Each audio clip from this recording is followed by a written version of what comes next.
Hi, we are going to have a discussion about Chapter 3, which is about global trade. And so there's many concepts in this chapter, and I'm just going to talk about a few of them in this video. I'm going to lead off with the reasons for international trade. The reasons for international trade is simple. If you're able to produce a product better than someone else, you have more resources than someone else, meaning like water or even people, you're able to leverage that and make money in other parts of the world. There's a couple concepts here that I want you to know. The first one is absolute advantage. And what the absolute advantage is where you're able to produce something better than anyone else across the world. And so you're able to leverage that and make money. There's something else called a competitive advantage. What a competitive advantage is where other individuals can produce the same product similar to what you can, but maybe you have economies of scale where you can produce more, better, cheaper, faster, and so you can produce this product and get it to market for cheaper and become more profitable. There's something in economics that's called a comparative advantage that's very similar. There's another thing too I want you to know about this chapter, and that's opportunity cost. What the opportunity cost is the next thing you could be doing other than what you're doing right now. And usually you'll study this in microeconomics, but it's also relevant in global trade as well. So let me give you an example. Let's say that you're producing 5 tires and 5 baskets. So you want to up the production of tires. So we decided to do 8 tires.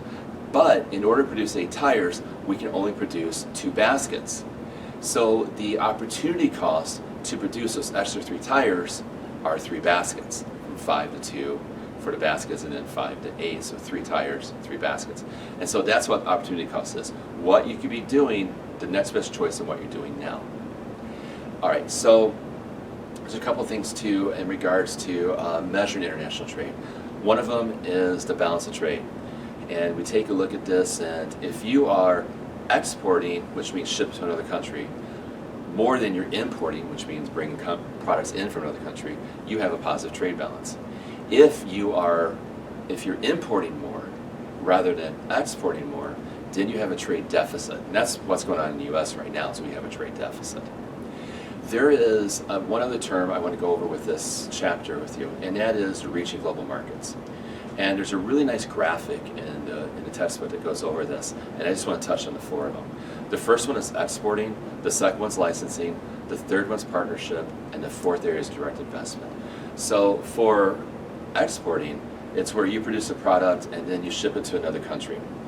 Your cost is lower, but you have lower control, meaning that once that product leaves the shore, you have no control over whatsoever. Now licensing is where you get a little bit more money into investing and you have more control of the product. However, there may not be that many companies across the world that can produce your product. So you're giving them the right to produce your product, but they may not have facilities, may not have the resources or the education, the workforce to do this. So that's something that's a little difficult about licensing. Now partnership is where we're able to find someone in another area of the world that produces a similar product such as us, that has a similar target market. And so we're going to go on consider a joint venture where we each put up 50% in order to produce this product. The issue with that is that depending upon the ethics of the person or company that you're working with, they can steal your trade secrets, they can steal your customers. So there is some issues and there could be some liability to that partnership. The 4th one is the direct investment. The direct investment is where the organization buys the plant, brings the equipment in, hires the employees, trains the employees. So they put in all the money into this, and so they have much more control, but it's a higher investment. So you can produce products across the world and it'll be a little bit cheaper and you have more control of the product, of the quality of the product.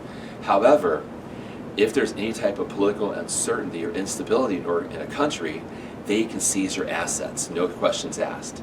So that's one of the biggest drawbacks about direct investment. So those are some of the highlights that I want to talk to you about in terms of Chapter 3.